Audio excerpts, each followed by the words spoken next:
哥，一个人做事不是给别人看的，而是应该对得起自己的良心。比等待更可怕的是，你自己都不知道你自己在等什么。而在等待的日子里，刻苦读书，谦卑做人，将来才能成气候。我再告诉你什么是运气。运气就是机会刚好碰上了你的努力。爹让你当上传人，这是一个机会。可是你努力了吗？作为一个传人，你应该想着如何抵抗倭寇对察行的入侵，而不是整天想着只想得到秘籍。你要这本秘籍，无非是想得到财富，而再多的财富也不可能买到亲情。人生最大的财富，不是你能够得到多少，而是如何克制自己的欲望。亲情才是你最大的财富。你为了一本秘籍而舍弃亲情，这才是最可悲的。我们现在要做的事情是忘记争斗，共同抵御外辱。我也请你给我记住，国不强，中国人就会永远任人宰割。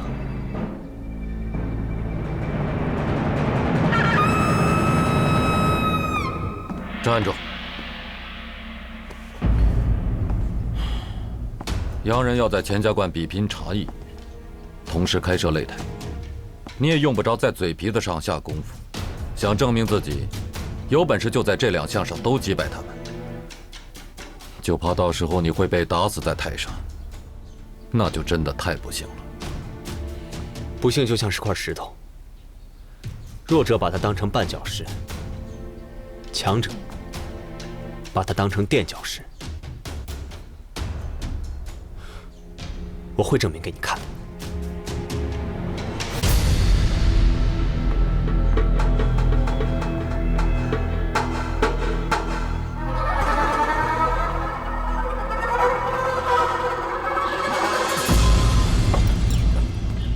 呀，爹，这回孩儿可给您争气了。我凭着3寸不烂之舌，愣是把价钱压到了最低。哎呀，那洋鬼子收了我的银票，还愣说什么自己赔了，磨叽半天才敢把机器给我。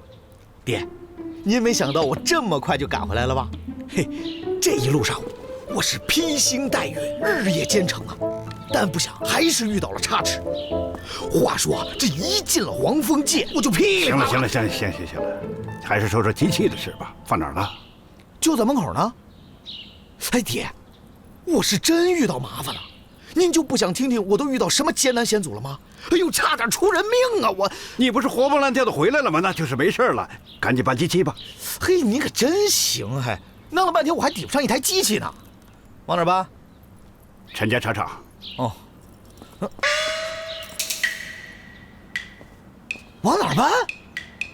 你耳朵又不背，没听清楚啊？陈家茶厂。爹，您在搞什么名堂啊？我千里迢迢冒着这么大的危险把机器运回来，您不夸我2句也就算了，到头来让我搬到陈家茶厂去，凭什么呀我？就凭我和陈家要联合制茶，抵御外辱。我不搬。哎，张掌柜。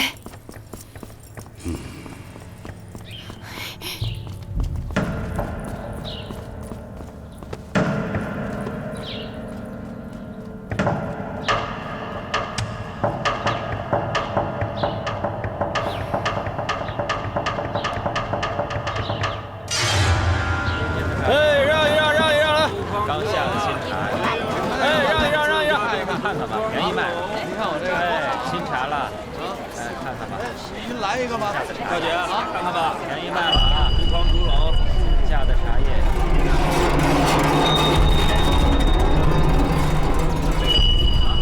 绝对结实，自家编的。您看看我这个啊，这不是燕家姐姐吗？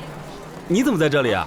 齐正让我陪洋人在钱家观四处转转，他们现在去倭寇的茶行喝茶了，我不想和他们掺和，就出来走走。哼，您真悠闲。我们女人嘛，天生就是帮闲的命。也不一定，像燕家姐姐这种女强人，那可就不是了。我们家大小姐都说了，燕家姐姐将来一定就是花木兰。花木兰？嗯，此话怎讲？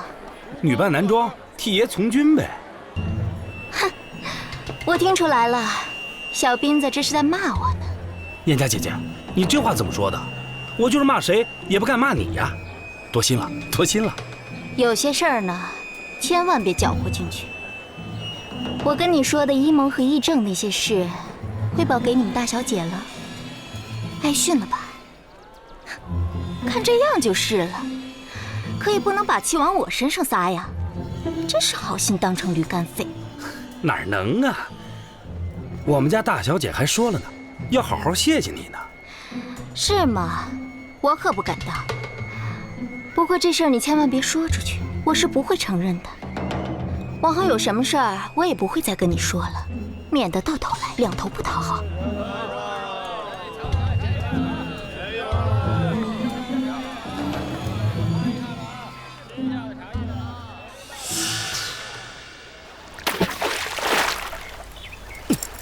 干什么呀？发那么大的脾气，你可从来没有不听你爹的话。这次是怎么了？真的想违背他的意愿？我就是不明白，凭什么辛辛苦苦我带回来的机器要送到陈家茶厂去？你爹不是说了吗？我们和陈家联合制茶，抵御外辱。跟谁干不行？哎，钱家观的人都死光了，啊，非得跟他陈家人干？哼，打我记事起他就教我，无论做什么事，输给谁就是不能输给陈家。每天像背三字经一样，让我牢记陈家才是我们张家的仇人。哼，这昨天还争得你死我活的呢，这就好了？哎，要是明天等把倭寇的茶行都赶出去了，那我是不是还得把机器再搬回来，接着跟他斗啊？哼，真想不明白，我走这些日子到底都发生了什么？这天变得也太快了。无论是对过去的耿耿于怀，还是对未来的惴惴不安，都是在挥霍现在。其实，义父的事情我知道是谁做的，可报仇不是目的。如果你不懂得改变，即便你走在正确的路上，也一样无法到达终点。这也是我爹教你的？对啊。他还说了，放得下的人呢，处处都是坦途；放不下的人啊，处处都是迷途。哼，大道理倒是一套一套的，到头来还不是我冲在前面陷害他们。你说什么？啊？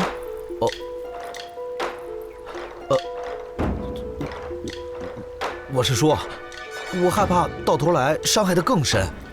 哎呀，不，也不是，我的意思是说，最后受伤害的总是我。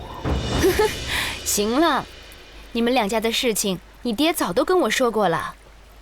哎，其实我觉得不管以前发生什么，现在不是挺好的？你们两家人不计前嫌，携手共事，再也没有了仇恨，没有了敌意，我们应该高兴才是啊。我高兴不起来，什么不计前嫌，携手共事？说来道去，你跟那个陈一正倒是没有敌意了，那我算啥？又回到过去了，不是？我还不如接着跟他干呢。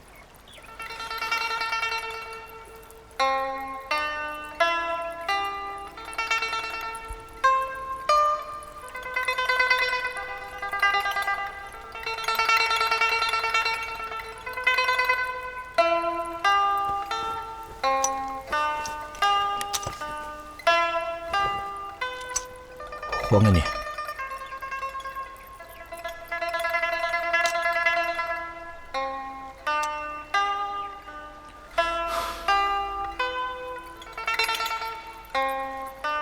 华玲从未对你隐瞒我对二少爷的敬慕之情，也不想过多的解释什么。不过我能将义父交给我的东西交给你，你应该明白华玲的心思。何去何从，您哥自己决定吧。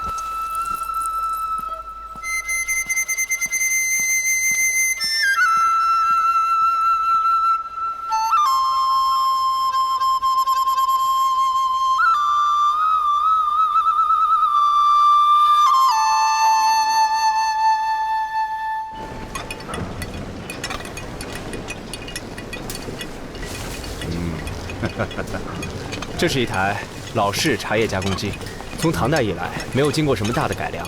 虽然操作简单，可生产效率特别的低。而这台新的西洋制茶机，它采用蒸汽发动机原理，纯机器自动生产，比我们的半自动制茶机效率高出3至5倍，省去人工劳动力的同时，增大了茶叶的产量，提高了质量。有了它，相信我们一定会生产出更优质的茶品。师兄，这可都是你的功劳啊！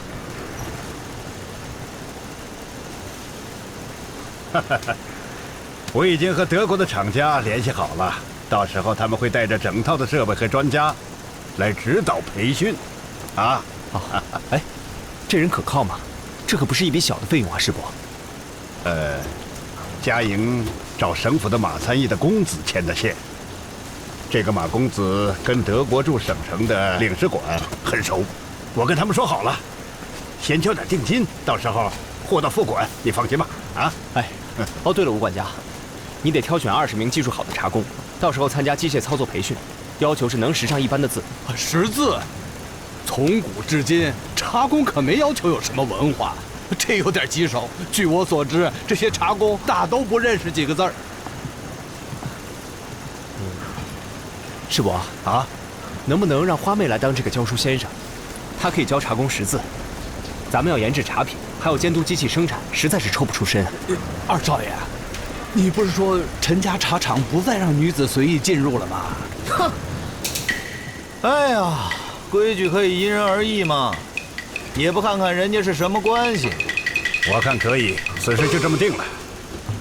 老吴啊，哎，走，领我去看看。哎，好。哎，张掌柜啊，您这边请啊啊！看看啊，行啊，陈一正，你可真是个人才啊！你是人和财都要得啊，小心撑死！师兄，你能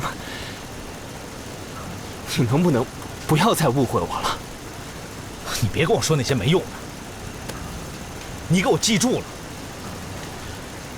我爹和陈家和好了，并不代表我跟你就和好了。咱走着瞧。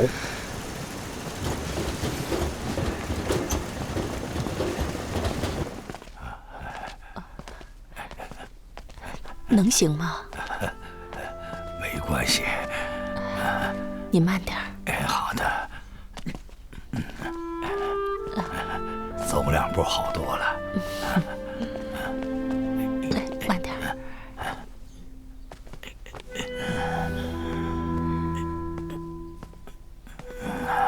今天怎么想来看我了？难得呀。是啊，大姐一直对我心存芥蒂，都这么久了，始终不让我进她的房间。香凝自然不能轻易过来看望陈先生了。今天怎么了？你们谈好条件了？陈先生真会开玩笑，哪有什么条件可谈？是大姐和三太太跟王燕家在大堂说话，我便趁着这个空档悄悄地溜过来了。那你可要小心了，回头让他碰上，少不了又是一场争斗。陈先生，您放心，我自有分寸，不会让大姐过于难堪的。我相信。你这次回来，已经变化了许多，也是能把家事处理好的。陈先生，您在说什么？什么这次回来？我的二太太是药王的徒弟，与陈家有着世仇。我父亲为人心地宽厚，海纳百川，有容乃大。药王过世后，他不计前嫌，毅然将药王的徒弟金妹迎进家门，许配给我。而金妹却一直怀着为师父报仇的信念，始终想要得到我陈家的制茶秘籍。为此，他忍辱负重，委曲求全。他为我陈建明还生了2个孩子。如今他为了不让自己的孩子受到伤害，乔装打扮，又重新回到了我陈家。你说，我该怎么对待他呢？该怎么对待吉正，是我们长辈的事，你就不用在这儿出谋划策了。我今天特意把你三姨娘也请过来，就是想跟你说说吉正的事。我和吉正什么事情？燕家，你也是读过书、见过世面的人，懂得大是大非，知道轻重缓急，多少能够看出来，吉正现在持家无方，办事不力，如今还要变卖陈家的祖宅，而且还是要卖给洋人，这是我们绝对不能允许的。你身为他的媳妇，应该要敲打敲打他，不能由着他的性子胡来，这样会毁了陈家基业的。我刚才都说了，吉正向来我行我素，做事从不计后果。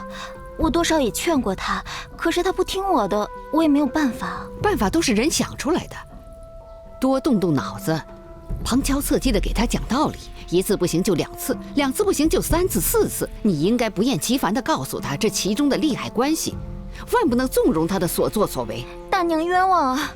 我哪里有纵容过他？实在是儿媳能力有限，管不住吉正。再说，燕家平时大门不出、二门不迈的，又怎么会知道他都做些什么呀？你说这话可就言过其实了吧？这些天也没见着你在院子里头走动，屋子里也没人，难道这就是你说的大门不出、二门不迈？几次出门都是吉正要我陪他去见法国驻省城领事馆的领事。哼，燕家万万没有不守妇道，随意四处闲逛的。没人说你不守妇道，你干嘛这么紧张？嘿，是不是不打自招啊？三姨娘，这是话里有话呀。哼，对我不满可以直说，不必拐弯抹角。燕家做事问心无愧，管不住吉正是我的无能。但陈家长辈有人背地里做着姑息养奸的事情，怕才是真正的不守妇道。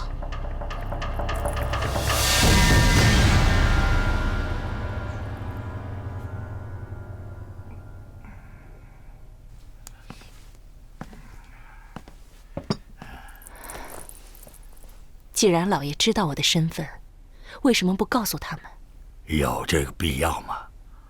你心无恶念，只不过是为了想给师父报仇，想得到我陈家的制茶秘籍罢了。我何苦要揭穿你呢？我想问老爷，您是从何时看清我的身份的？早在省城的时候，我就断定你就是我的金妹。赢家不是那些从不失败的人，而是那些从不放弃的人。所以，你总是能得到你想要的。你也一样，只要不放弃，总有一天你会得到你想要的东西。这么多年了，我确实对你关爱不够，也没有给你更多的呵护。身为偏房，你受了不少的委屈。与大太太和三太太之间的关系，又何尝不是争来斗去？我倒觉得现在挺好，换一个身份，既可以找到一个栖身之地，又可以天天守护在自己孩子的身边，还能够对陈家那些烦心事儿只身度外，少了一份争风吃醋的苦恼，多了几分笑看人生的乐趣。你知道吗？我卧病在床的这些日子里啊，我多少也悟出了一些道理。不乱于心，不困于情，不畏将来，不念过往，如此还好。老爷倒是安好了。你可知陈家变化有多大？陈家的人又有多大的变化吗？陈家的变化是必然的。国家不强，就没有小家的安宁。而人改变自己是会痛苦，不改变自己就会吃苦。只不过是要看他往好的方向变化，还是往坏的方向变化罢了。老爷真能沉得住气。锦妹挖空心思回到陈家，以为可以瞒天过海，谁曾想早就被您看穿了这一切。老爷您就不恨我吗？为什么要恨呢？我无法成为一支笔，去书写你的快乐，那我应该尽力成为一块手帕，去抹去你的悲伤。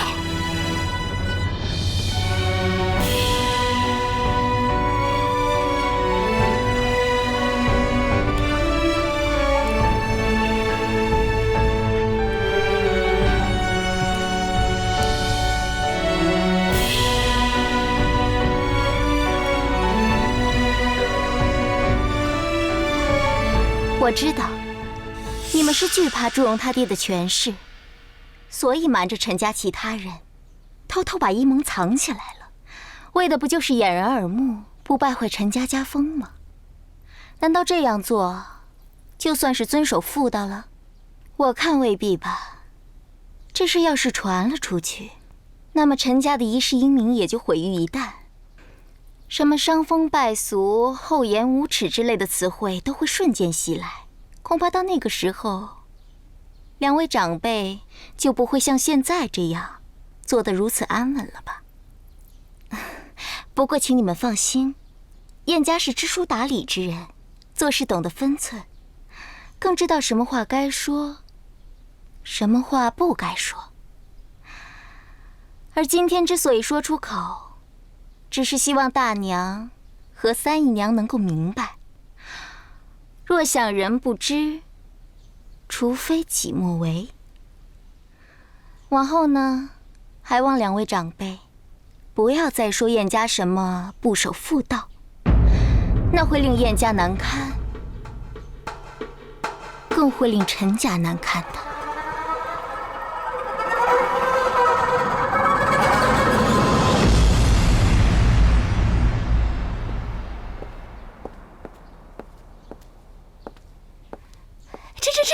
这齐正的媳妇真是巧舌如簧，都快把我给噎死了。她不光巧舌如簧，而且工于心计。这个王燕家，我们都低估了她。大姐，你说她怎么会知道这么多事情呢？你真的相信她知道伊蒙生孩子的事情吗？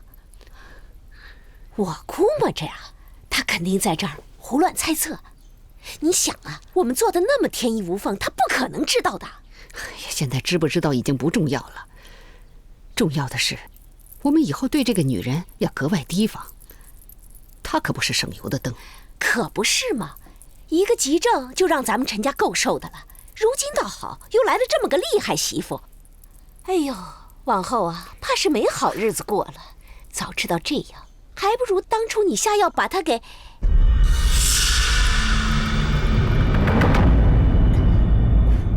我没别的意思，大姐，你说伊蒙的事该怎么办啊？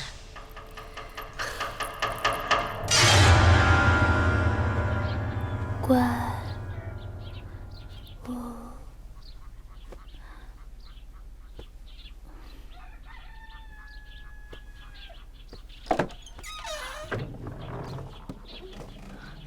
我看过了，村子里这几天啊，没别人来。你就放心的待下去吧，啊！王妈，真的麻烦你了。哎呀，麻烦什么呀？只要你们母子俩能平安无事，我也就安心了。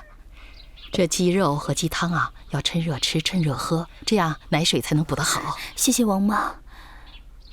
王妈，吴叔这些天都没有来吗？吴大哥最近可能忙吧，要总来的话，也怕被别人看见嘛。你放心，他给了我不少银票。不是，我是想我男人该给孩子取个名字了。这样啊。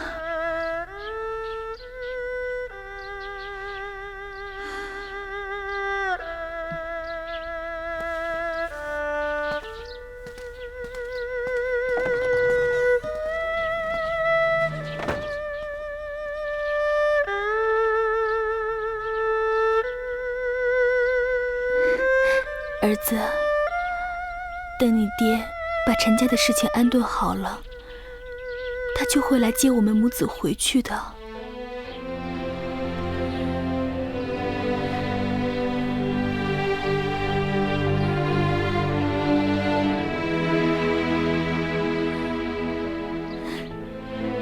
会的，二哥他一定会来的，他会的。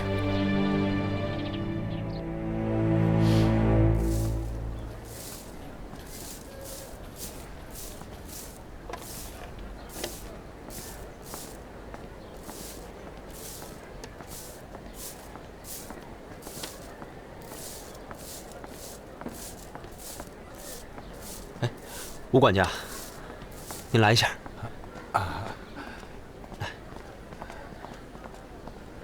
有一件事你一定要帮我啊！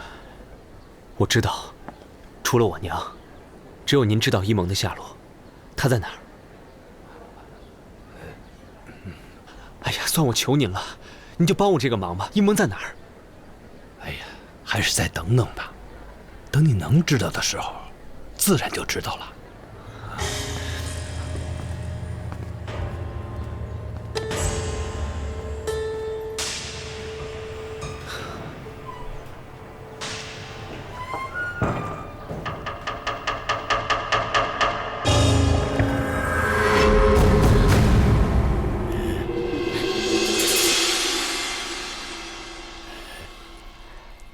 哟，真会钻空子啊！这么点功夫您都能利用上，本事大呀！赵夫人真是属泥鳅的，滑得很呢。你也太不守规矩了。我的房怎么说进就进？不要责怪他，是我喊他进来的。大姐，有件事情我不想再瞒你。其实什么呀？其实你心里就是放不下我丈夫是吗？有劳赵夫人费心了。我自己的丈夫，我会细心照料的。你要是真的为他好，把手松开吧，也不怕掐疼了他。别中风没好，再把他的魂儿给勾跑了。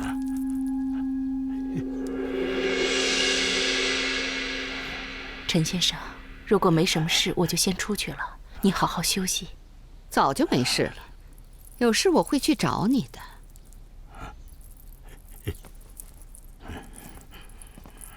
还有，别再偷偷摸摸的溜进来，也不怕吓着他。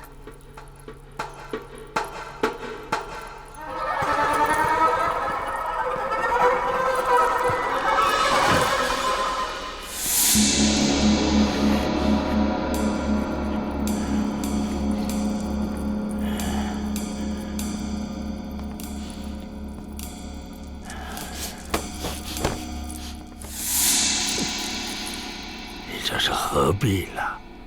人家只不过是过来看看我。我知道他是来看你的，可老爷，您是怎么看他的？你什么意思啊？等您病好了，真打算要娶她做偏房？啊，不会，我这辈子都不会再娶偏房。你就把心放在肚子里吧。真的？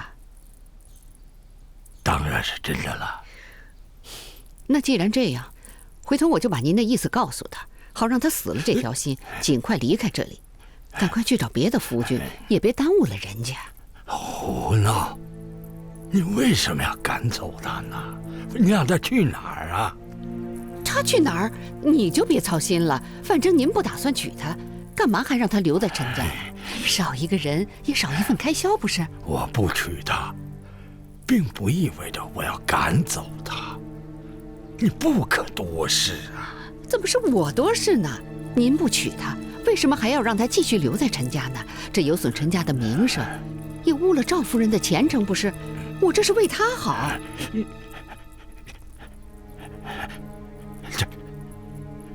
她早就是我的偏房了。什么时候的事儿？您病成这样还能？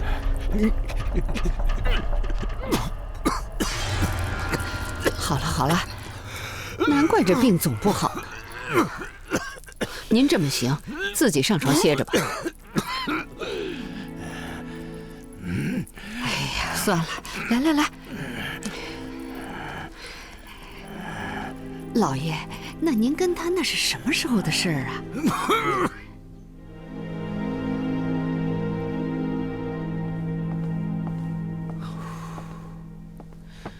身子不好，别喝茶了，喝点参汤。叫厨房刚给你熬的。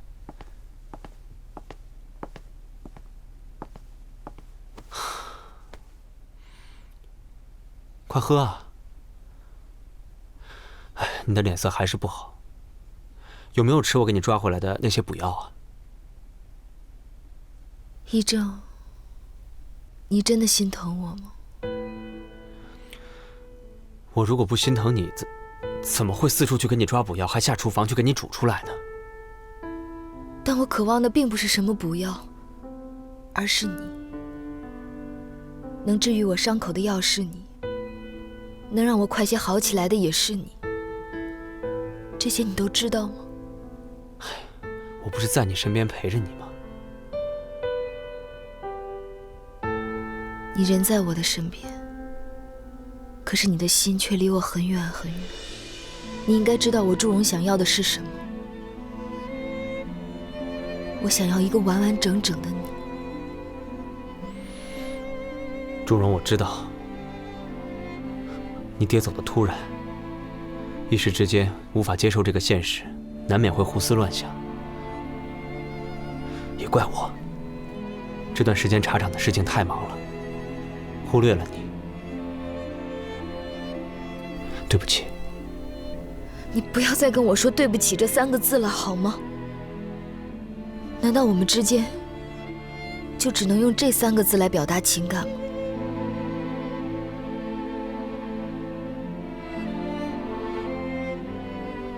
如果烧1年的香可以和你相遇，烧3年的香可以和你相知，烧10年的香可以和你相爱，我愿意烧一辈子的香。可是你知道吗？祝融想去点燃手中的香，却可怜他根本就找不着点燃他的火种，只能每天捧着它，生活在无尽的黑暗之中。你不觉得祝融真的很可怜吗？我有时候觉得自己就是生活在这样一个混沌的空间当中，你在我身边，我却无论如何也抓不住你。别总是说这么幽怨的话好吗？你手怎么这么烫？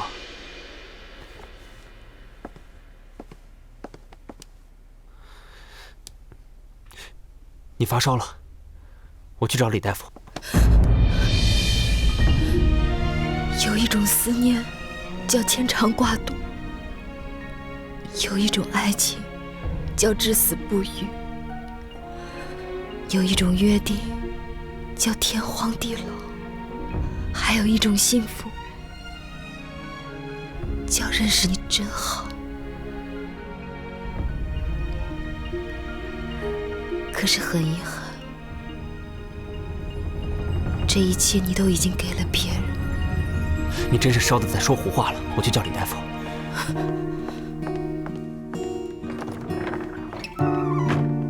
李大夫，李大夫！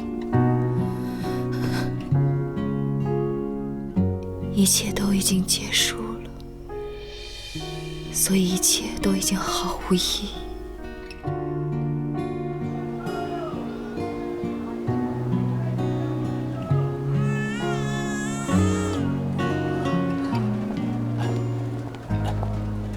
哎，红包车来喽！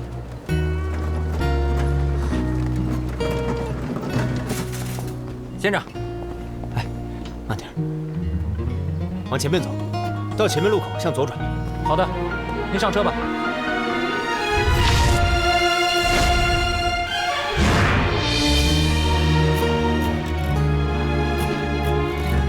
坐好。这边拐，这边拐。好。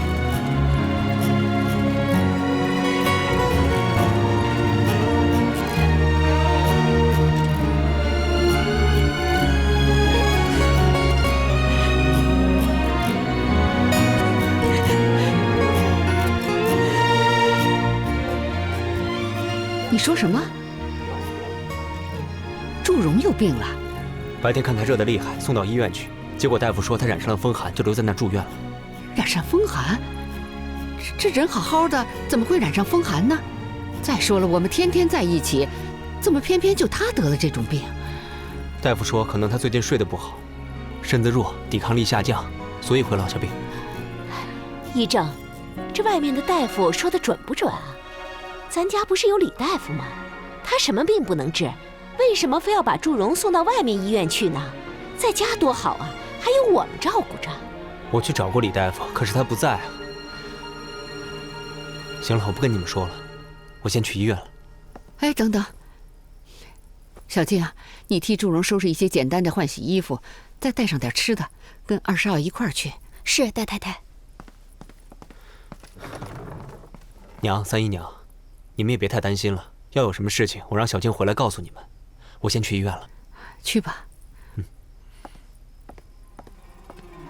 这李大夫太不像话了。自打老爷卧病以后啊，他便3天2头的不在，这搞得什么名堂啊！大当家的，你别老是闷着呀，这都一整天了，你好歹拿个主意。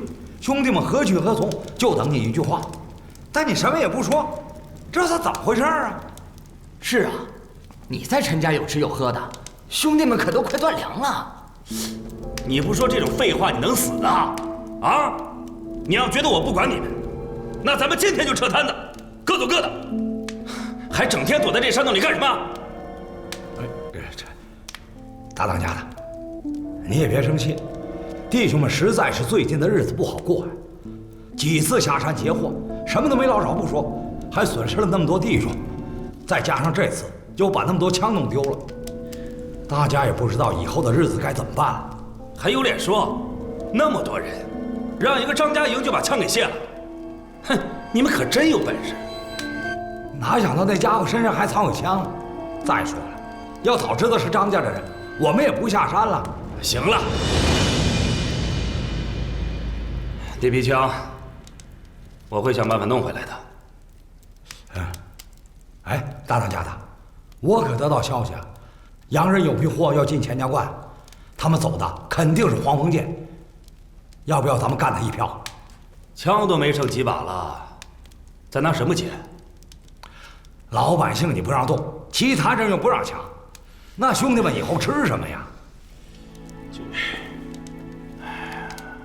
还是我这个当大哥的无能啊，让兄弟们受苦了。这天下没有不散的宴席，我劝兄弟们还是当兵去吧，扛上枪，至少能填饱肚子。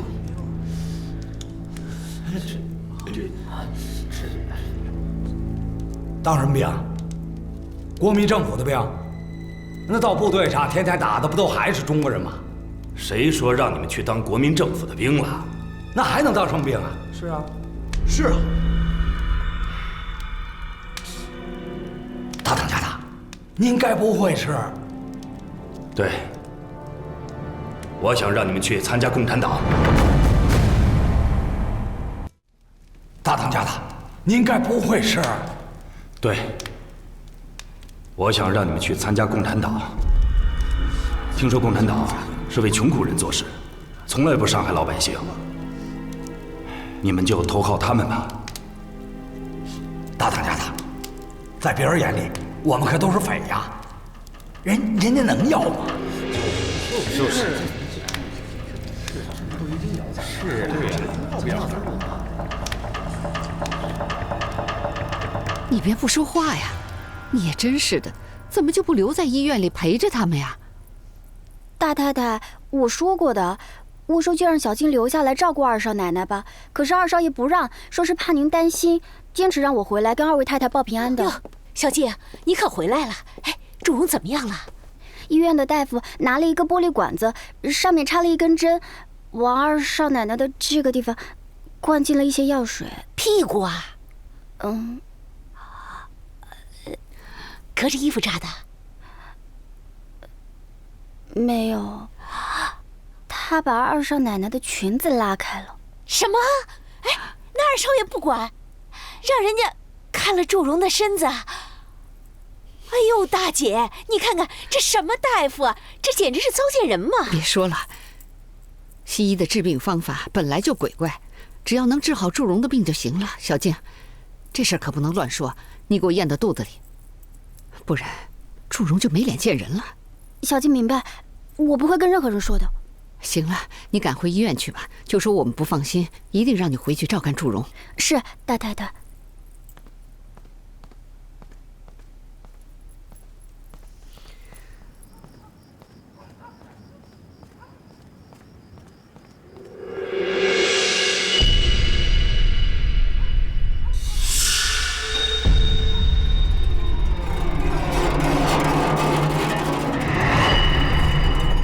你说，拿针往人身上捅，还往里面灌药水，这人能好到哪儿去呀？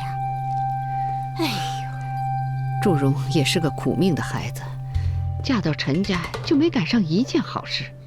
哎，这样一来，是不是更得推迟把一萌接回来的事情了？不是推迟，是这3年内绝不能让他们母子回来。啊，大姐，你也太狠心了吧！你说什么3年？你这不是想把孩子们逼死吗？你怎么这样？我要是不逼他，祝家会逼死我们。那祝司令不都死了吗？谁还会逼我们？住嘴！这么没人味的话你也说得出来？陈家做事历来讲究仁义道德，义正已经对不起祝融了。我说过，3年服丧期不到，绝不能让他们母子回来。即便如此，就算到时候要接他们回来，那也得看祝融愿不愿意啊。这算什么道理啊？哦，他不愿意，我就不能把自己的闺女接回家来住了？别这么跟我说话！要不是你女儿勾引议政，这事儿能闹到这个地步吗？哼，这话我可不爱听。还不一定当初是谁勾引谁呢，说不定是你儿子勾引我们家一萌呢。就算是我儿子勾引你女儿，你也应该感到荣幸。不是什么身份的人都能嫁到陈家做儿媳的。说孩子的问题，你少拿我说事。我知道，你不就是看不起我戏子的身份吗？哼，我还告诉你了，这叫本事。老爷啊，就喜欢我这嗓子。怎么了？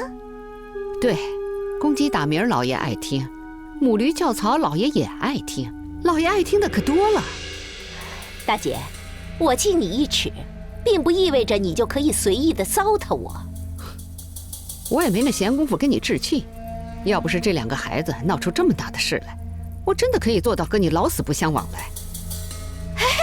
你以为我真的愿意跟你纠缠在一起啊？要不是为了孩子这事，我才懒得跟你说话呢。好，等这件事完了，你我还跟从前一样，谁也别理谁。不过现在你还得听我的，要不然大家都好不了。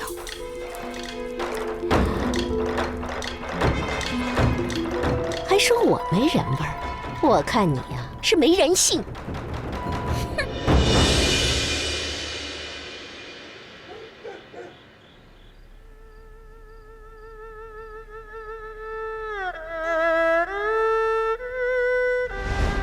慢点，黄包车，黄包车。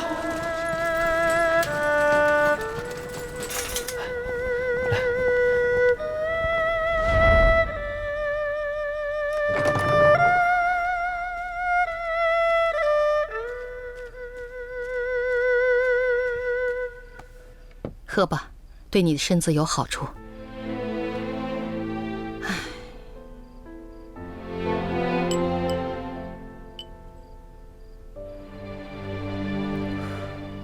我真不知道你男人为什么这么狠心，把你们娘俩扔在这儿就不管了。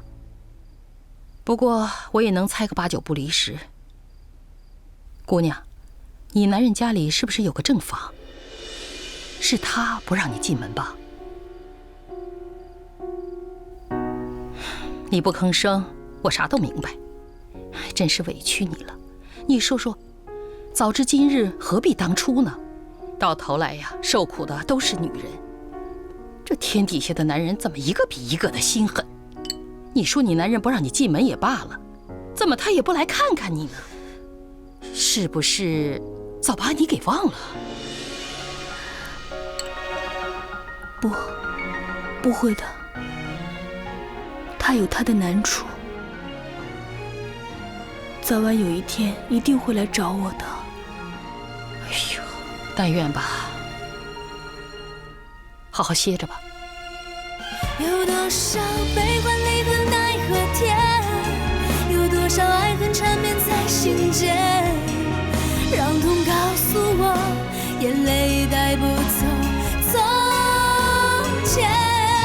有多少轰轰烈烈的誓言，有多少梦醒时分的走远，没有你的世界里只有平凡。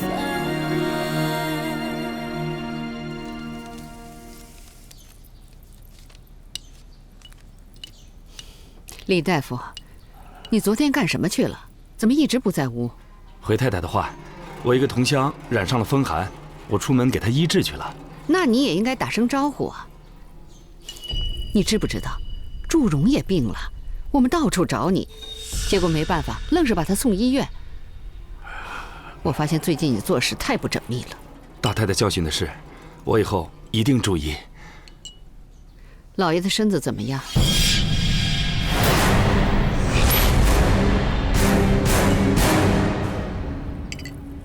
问你话呢，老爷的身子怎么样？回太太，老爷的脉象趋于稳定，应该不会有什么大碍的。把我刚才开的药吃了，静养几日就应该没事了。你那同乡住在什么地方？回老爷，住城郊北七家一带。他得的是什么病啊？染上了风寒。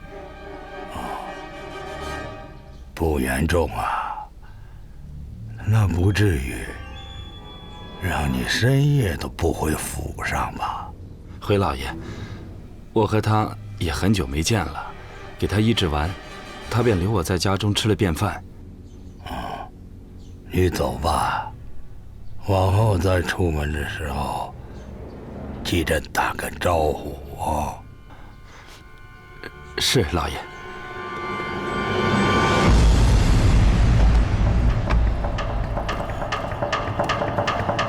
我回了。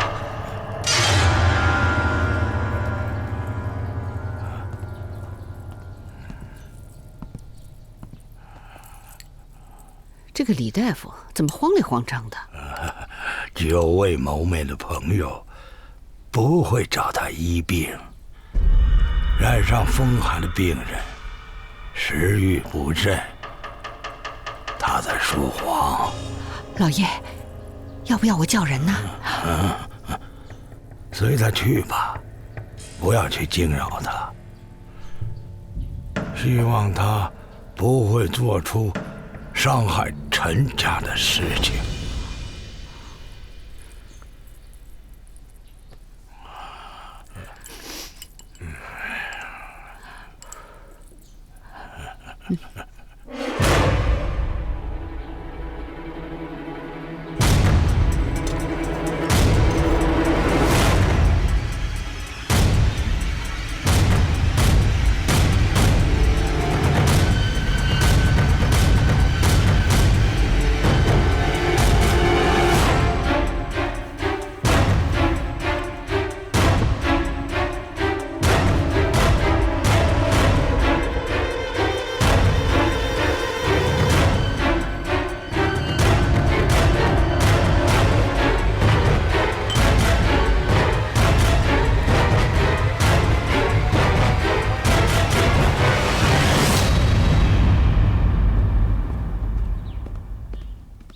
李县长，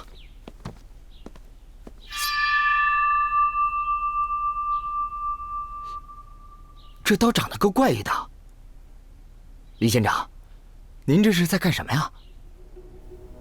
我要让他的身体布满鹤顶红，这样一来，他就成了天下最毒的一把兵人了。您这是要拿他杀谁呀？杀谁？如今这世道，谁都得防着点儿。谁惹我，我就杀谁。李县长，李县长，我可没惹您呐！我……说吧，什么情况？法国领事馆的洋人说是有批货要从省城运到咱们钱家观，要我们出兵护卫。您看，看来这洋人现在都敢随便命令我们了。那你说咱们县公署，在人家眼里连个屁都不如啊！啊，可不是嘛？那洋人嚣张得很，您是没看见？行，洋人什么德行？你不说我也清楚。这洋人就是洋人，他们交代的事情，如若我们不去办，上面就会把我们革职查办。现如今这世道就是这样。行了，叫上20个弟兄过去，别耽搁。去吧。是。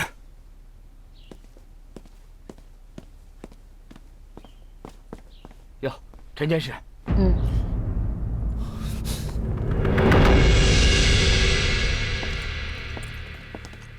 哎呀，陈监事，你回来了。李县长，洋人托办的事情你都知晓了吗？当然。哎，你快坐一坐。哎，刚刚吩咐下面的人即刻启程。下面的人？笑话！这么大的事情，难道你不亲自去吗？这要一旦出了问题，你担当得起吗？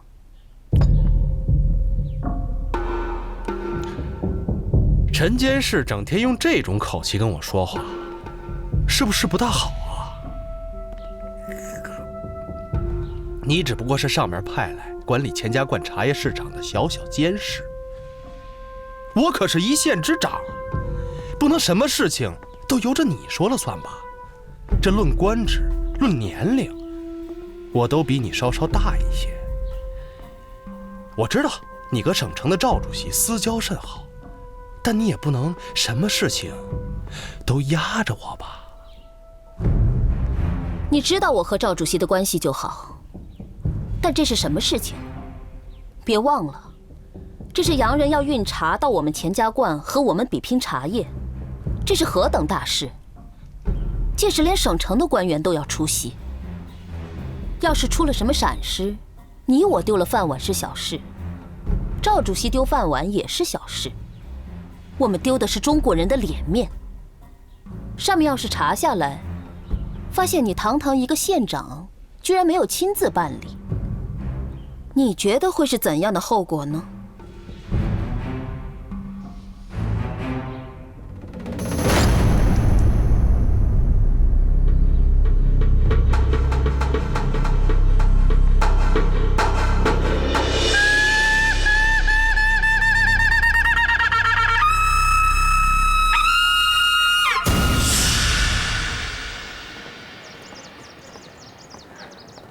哇哦，陈先生，这就是我们大好的擂台。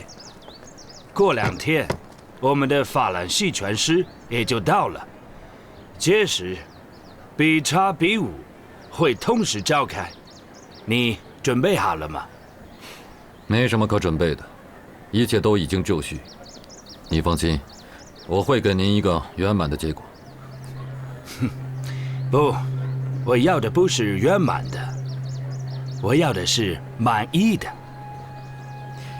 我们中国人的语言丰富，词汇有很多，博大精深。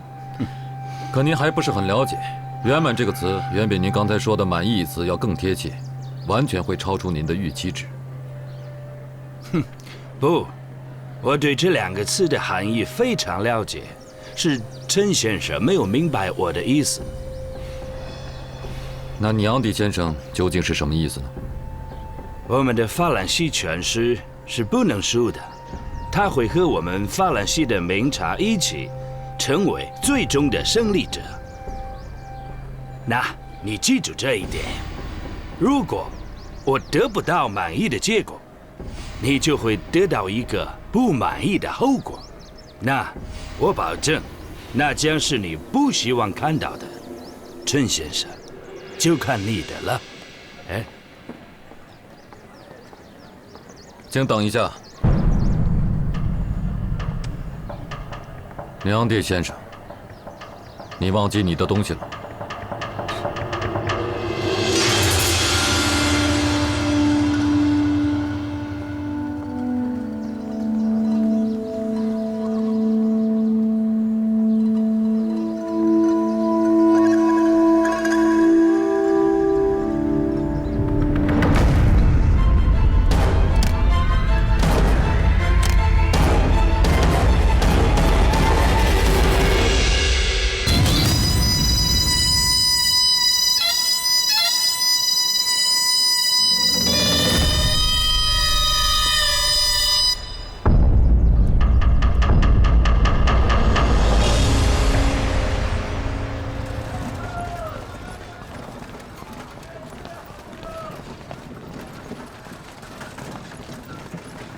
哎，等等，二少爷，我都找您2天了，有什么事情吗？我们家老爷问您为什么突然不露面了，他等着跟您治茶呢。哦，是这样，我太太病了，一直在医院呢，今天刚出院。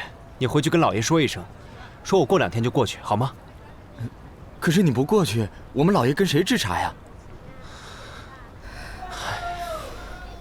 一正，我没事的，你去忙吧。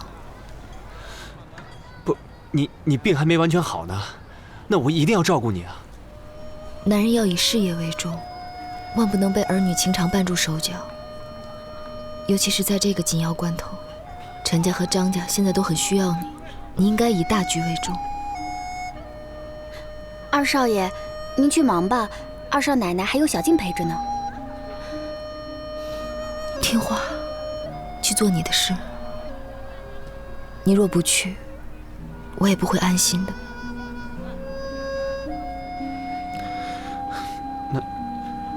那你回去要好好休息。我先走了。小静，你照顾好啊。二少爷您放心吧。走吧，慢点啊。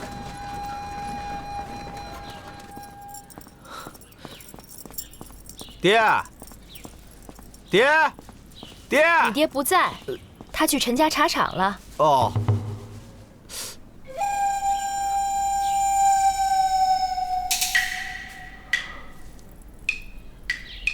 怎么了？没什么。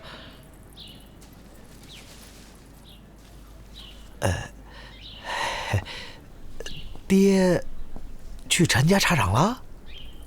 对啊，走了好久了。去茶厂好啊，爹也该多走动走动了。我来帮你。这茶都筛好了。你干什么呢？神经兮兮的。没什么，我就是看见广场上立了一个好大的台子，也不知道干什么用的，就回来告诉我爹一声。那你就去茶厂找他好了。我才不去呢，我嫌那儿脏。行了，机器不都搬过去了吗？你这活也干了，苦也吃了，何必呢？我知道你是不想见陈家二少爷，你可以不跟他说话呀。那以后也不能总不过去吧？有些人进入我的生命，在我心上留下了脚印；有些人进入我的生命，让我想在他脸上留下脚印。你这是从哪儿学来的鬼话？一套一套的。哼！哎，花妹，我带你去广场上看那个大台子吧，好高啊！我不去，手里的活还没干完呢。我帮你啊！哎，不用，自己的活我自己干，用不着别人帮。谁是别人啊？我帮你有什么不可以的啊？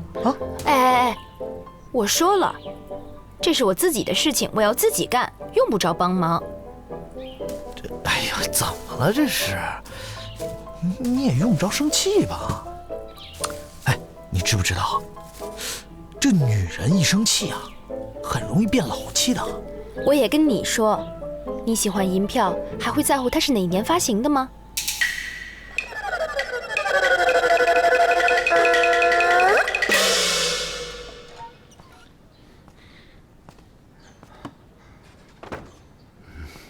哎，小静，她怎么样了？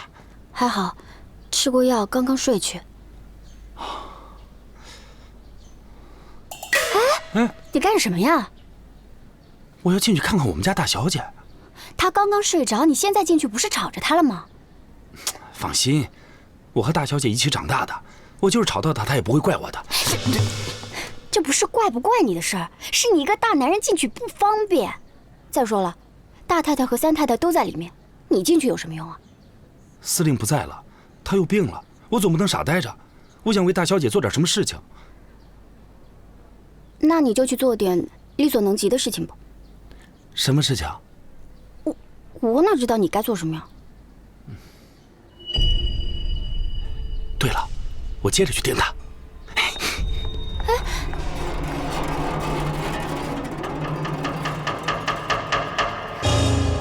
盯谁呀？当然是盯王艳佳。我总觉得她和吉儿过得并不幸福，而且我担心她在外面会惹来是非，会影响陈家。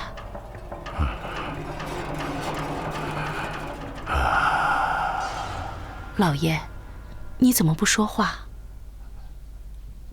你要是趁大太太不在，偷偷溜进来的嘛，小心再吵起来。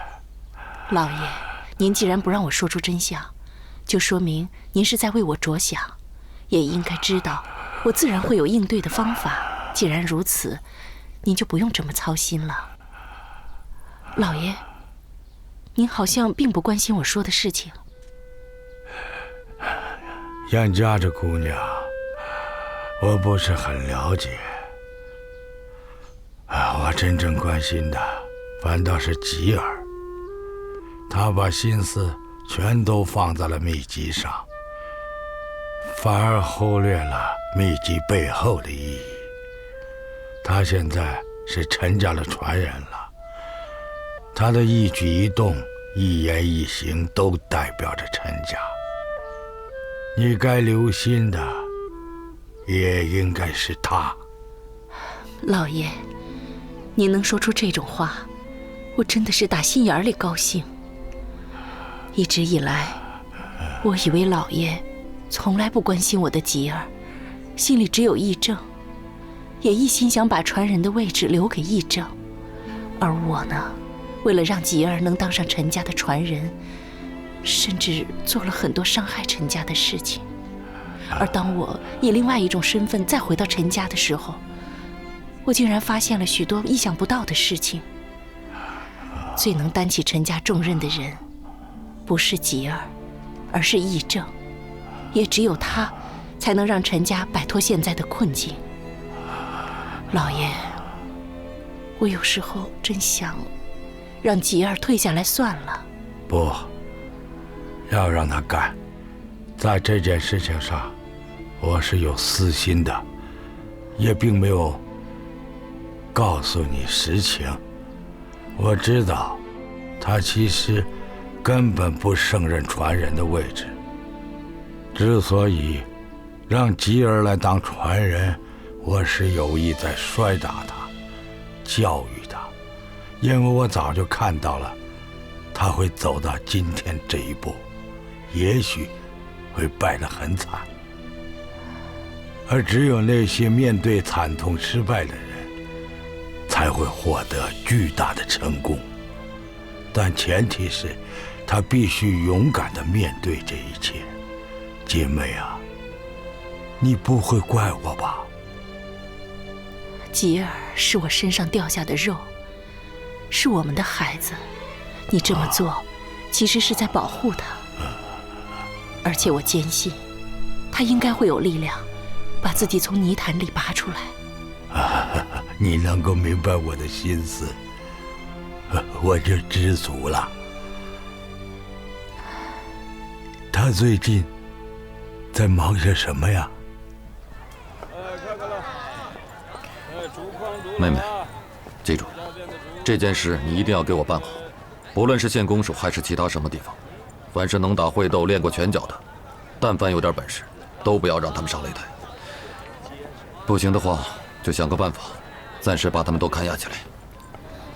哥，你应该知道，这么做最后的结果就是看着洋人在钱家观的地面上耀武扬威。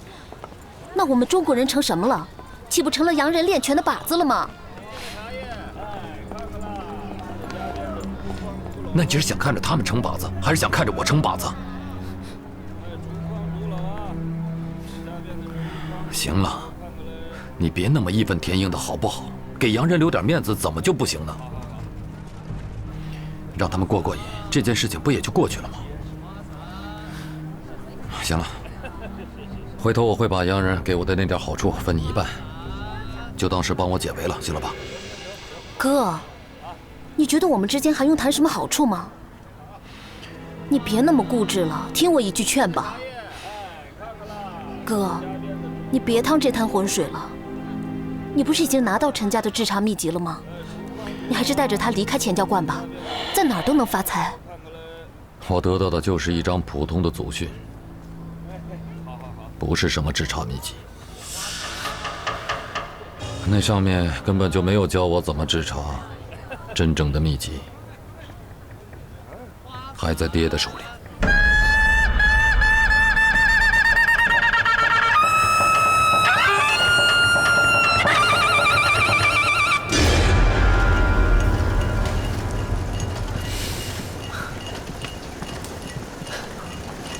师伯，你看，这就是我刚才说的杀青后的味道。还是不够渗透。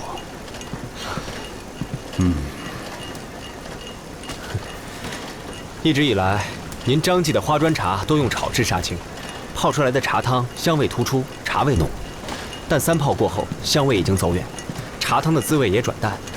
而我们陈记的乾陵茶刚好相反，它是在火上碾揉焙干后，让其迅速冷却，再揉成细长的茶叶，然后摘掉茶叶的柄和茎，之后再以石臼碾磨成细微的粉末，这样它能够更快的出汤，在短时间内就能够泡出一壶好茶。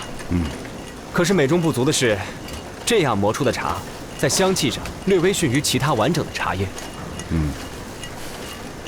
所以我想，将张记花砖茶和陈家的乾陵茶合二为一，配制出一款茶香更久远、茶汤更浓郁的茶，就叫和茶。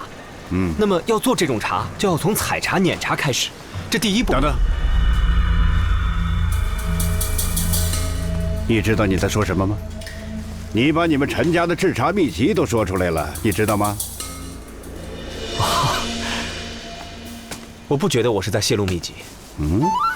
师伯，100年来陈家祖辈苦心研究的茶道，不就是为了让乾陵茶能够发扬光大吗？那么现在我们有机会能够研制出一种更为独特的茶品，不就是在完成他们的心愿吗？再复杂的制茶秘籍，也是制茶方法的几道程序而已。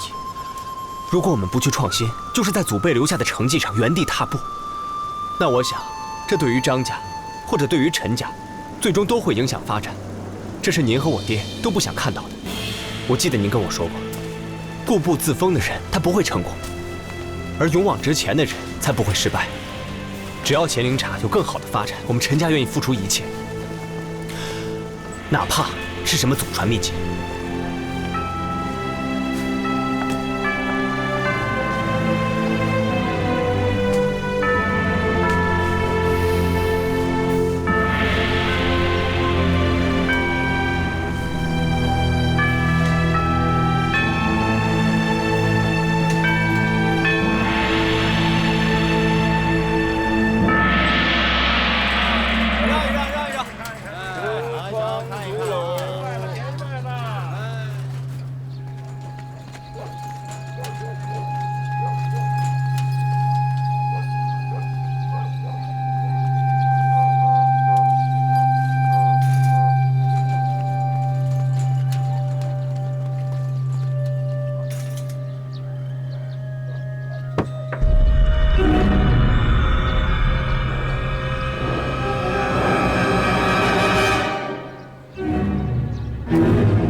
少奶奶，大少奶奶，您可回来了，我正找您呢。你找我啊？干什么？不是我，是赵夫人找您，她在大堂等您呢。她说什么事儿了吗？她没跟小静说，小静不知道。你找我多长时间了？有一会儿了。我见大少奶奶房间里没人，就去了后花园，这才跑到门口来看看。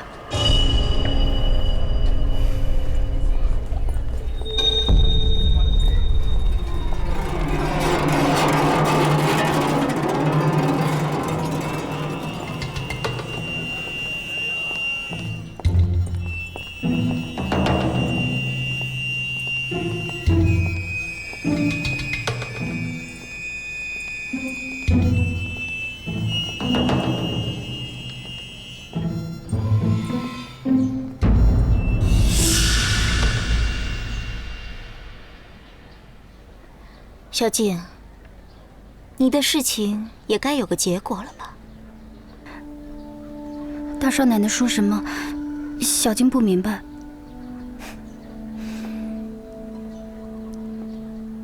你和吉正的事情啊？我跟大少爷什么事啊？都这么久了，他也该把你娶进门了，我不介意的。大少奶奶，小静不敢，小静从来就没有想过要进大少爷的门。你怕什么？我都放话了，还有什么不敢？你看这样好不好？回头择个吉日，就把这事办了吧。二姨娘在世的时候，不已经把你许配给吉正了吗？我们做晚辈的，就要遵从他们的遗愿。回头赵夫人若是问你我去哪儿了，你就说我在屋里睡觉了，好吗？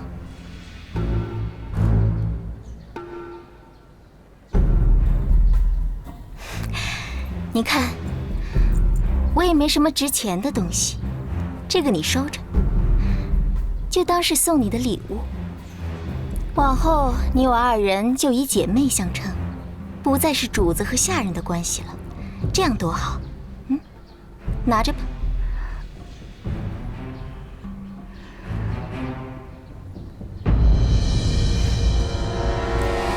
小静，在这宅院里要想平安无事，最重要的一点你应该清楚，就是要识抬举。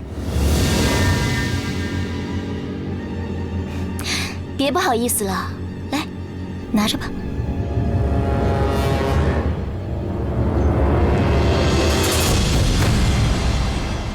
大少奶奶，我们还是快走吧，别让赵夫人等急了。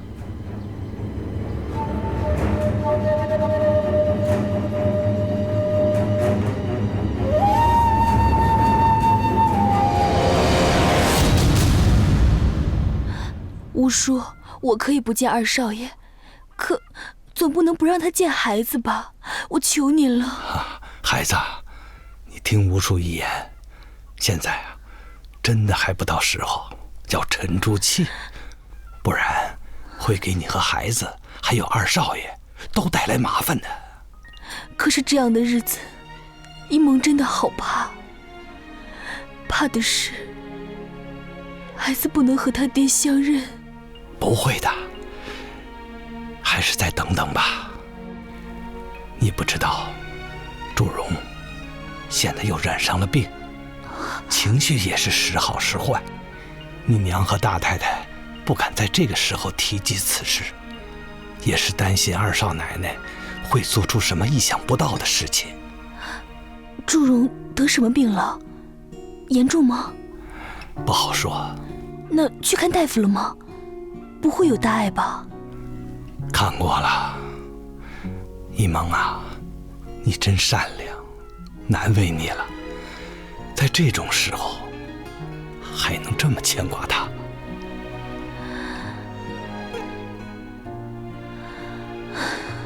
我不想让这个事情刺激到他，更不想让他对我怀有敌意。祝融是个好姑娘，心里也装着癔症。这件事一开始就已经伤害到他了。一想到这些，一梦也不知道该如何是好。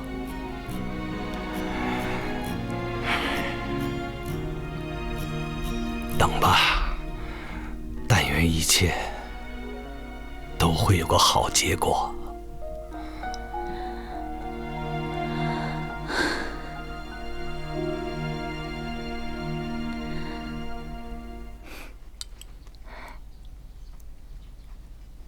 好喝吗？这是我亲自熬的，都说这种做法对身体特别好，尤其是对娘胎里的孩子，那是更有益了。赵夫人，您在说什么呀？这有什么好难为情的？你们都完婚那么久了，怎么也该怀上了。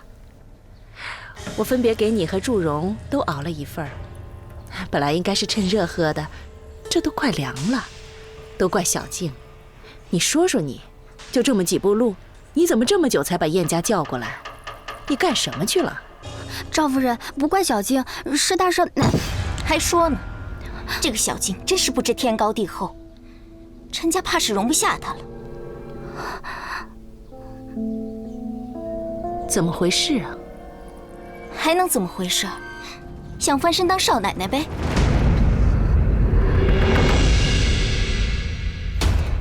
赵夫人有所不知，我逝去的二姨娘曾经对小静说过，要把她许配给吉正，结果她还当真了。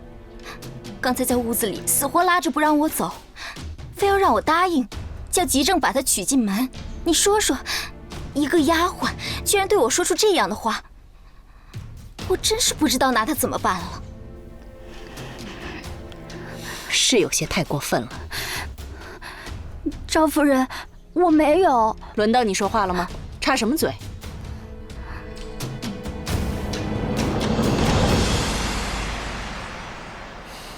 一个下人对主人说出这番话，的确有失尊卑。可好在小静说的可都是真的，只是她心太着急了而已。而做人不诚实，好像才是陈家家规所不能容忍的。赵夫人这话是什么意思？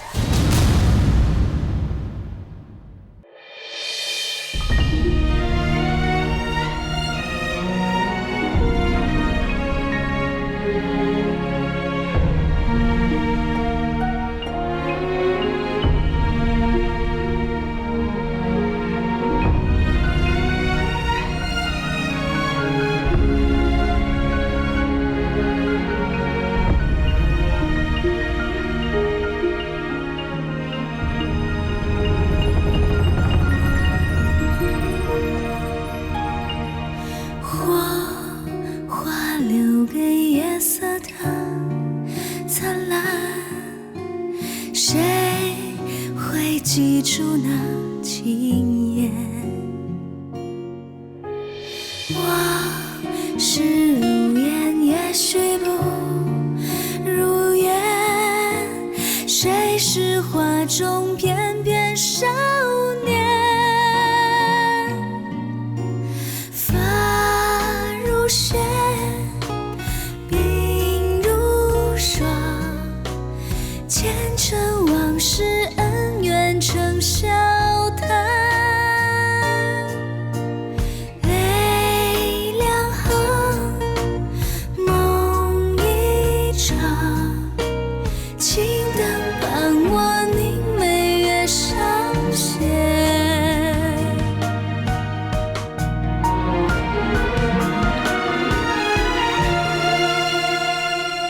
有多少悲欢离合奈何天，有多少爱恨缠绵在心间，让时光背叛我们画不了的圆。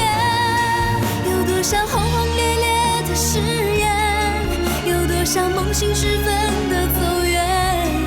深夜散尽的世界，只有